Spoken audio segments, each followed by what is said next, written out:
Good morning বন্ধুরা, আশা করি সবাই খুব ভালো আছো, সুস্থ আছো। আমিও খুব ভালো আছি। নতুন একটা ভিডিওতে তোমাদের সকলকে জানাই অনেক স্বাগত। আর সেই সঙ্গে তোমাদেরকে রইল অনেক ফুলের শুভেচ্ছা।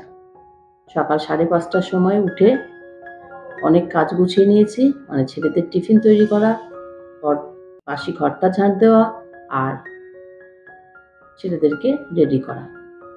রায়ানকে তো রেডি করে দিয়েছি, রিজু ওদিকে রেডি হচ্ছে। এবার ওরা স্কুলের উদ্দেশ্যে রওনা দেবে। মানে সকাল থেকে মাথার মধ্যে একটা ভীষণ বড় চাপ থাকে যে কতক্ষণে ওদের স্কুলের সমস্ত কিছু ঠিকঠাক করে মানে রেডি করিয়ে দিয়ে স্কুলে পাঠাবো। ওরা স্কুলে চলে গেল তো একটু হালকা হতে পারবো, মানে সকালের কিছুটা কাজ চলে গেল। এবার তো ওরা স্কুলে চলে গেল, এবার আমি কিছুটা কাজ গুছিয়ে ঘরে চলে যাব। আসলে কি বলতো, স্কুল থাকলেও একটা চাপের মধ্যে থাকি, স্কুল যেদিন থাকে না সেদিনও একটা চাপের মধ্যে থাকি। সেদিন দিনটা একটু অন্যরকম ব্যস্ততার মধ্যেই কাটে। ওরা তো ওই দিক দিয়ে চলে গেল, কিন্তু এদিকে এসেও রায়ানকে একটু টাটা করতেই হয়। ও হাতটা বার করেই রেখে দেয় মাকে একটু এক ঝলক দেখার জন্য। বাইরের কাজগুলো একটু গুছিয়ে নিয়ে চলে যাব ঘরে। আর সকালবেলা উঠেই দেখছি বৃষ্টি হয়েছে। একটু সকাল করে উঠলেই দেখবে সমস্ত কাজ কিন্তু খুব তাড়াতাড়ি হয়ে যায়। সকালের একটু বাসি কাজগুলো করে নিয়ে এক কাপ চা নিয়ে ঘরে চলে যাও। এই সময়টুকুই একটু বসে থাকতে পারি। চা খাওয়ার পর আবার কাজ লেগে পড়তে হবে, কারণ সংসারের তো প্রচুর কাজ থাকে। প্রত্যেকদিন দেখবে আমরা কিন্তু একই কাজ করি, কখনো কোনোটা আগে কোনোটা পরে, মানে একই কাজ একটু ঘুরিয়ে ফিরিয়ে করি। আর কখনো বা তাড়াতাড়ি হয়ে যায়, কোনোদিন বা দেরি হয়ে যায়। এই করতে করতেই আমাদের অনেকটা সময় চলে যায়। আসলে আমাদের গৃহবধূদের বসে থাকার উপায় নেই।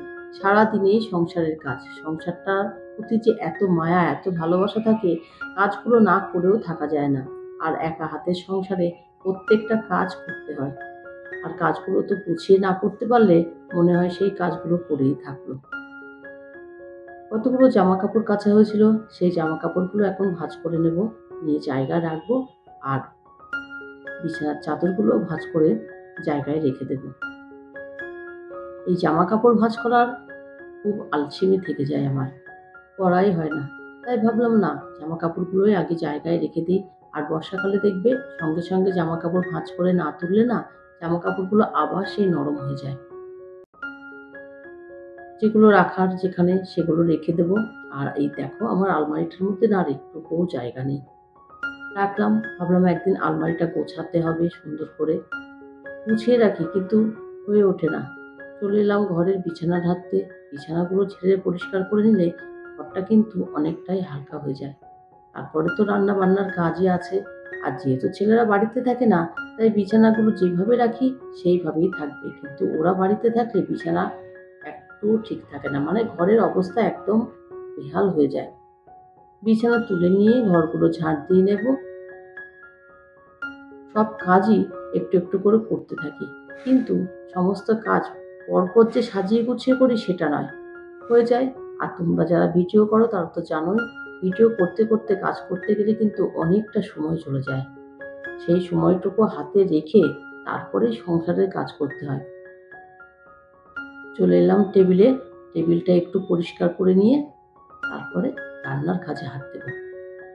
টেবিলটা রাত্রে মোছাই থাকে, পরিষ্কারও করা থাকে, কিন্তু সকালবেলা যেহেতু খাবার দাবারগুলো আবার এনে রাখবো এখানে, আর তার থেকেও বড় কথা সকালে ছেলেদের টিফিনগুলো এখানেই রেডি করি, তো একটু টেবিলটা নোংরা হয়ে যায়।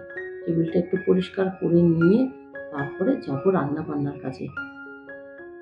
টেবিল তো পরিষ্কার করলাম, করে এবার ঘরটা ঝাড় দিয়ে এই ঘরটা রান্নাঘরটা মুছে নেব। আমি রান্নাঘর আর এই বারান্দাটা সাধারণত মুছতে চাই না, কারণ রান্নার পরে মুছলে কিন্তু ভালোই থাকে। কিন্তু প্রত্যেকদিন রান্নার পরেও আমি একবার করে রান্নাঘরটা মুছি। চলো আজকে কি রান্না করব সেটাই তোমাদেরকে দেখাই।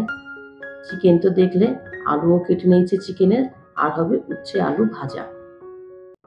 রান্না বান্নাটা আজকে আর সেভাবে শেয়ার করছি না। আর এদিকে বাড়িতে প্রথম আজকে তাল নিয়ে এসেছে, তালটাকে তো কিছু একটা করতে হবে। চলো আগে রান্না বান্নাগুলো তো শেষ করে নিই। এদিকে তো উচ্ছে আলু ভাজা শুরু করে দিয়েছি, চিকেনটাও ফুটে গেছে। এবার এক এক করে সমস্ত কিছু টেবিলে নিয়ে নেব। দেখো ভাত তো হয়ে গেছে, আর এদিকে উচ্ছে আলু ভাজা আর চিকেন। এই হলো আজকে আমাদের লাঞ্চ মেনু। আজকে সবথেকে বড় কাজ কোনটা জানো? তালের বড়া বানানো। আমি কোনো দিনই তালের বড়া বানাইনি। এই ১ম বার। মানে আমার শাশুড়ি যখন বেঁচে ছিলেন উনিই করতেন, মায়ের কাছ থেকে খাওয়া। আমি নিজে হাতে কোনোদিন তালের বড়া বানিয়ে খাই। আর আজ আমার বাড়ির সকলকে তালের বড়া তৈরি করে খাওয়াবো। ১ম বার ট্রাই করলাম, খারাপ হয়নি। খেতে কিন্তু দারুণ হয়েছিল। ১ম বার তালের বড়া করে যে এতটা সাকসেস হব ভাবতেও পারিনি। যাই হোক, আজ আর ভিডিওটা বড় করলাম না। আজ তাহলে এই পর্যন্ত। আমার ভিডিওটা যদি তোমাদের ভালো লেগে থাকে please like, comment, share and subscribe করো। সবাই খুব ভালো থেকো, সুস্থ থেকো। দেখা হবে অন্য কোনো ভিডিও নিয়ে। টাটা।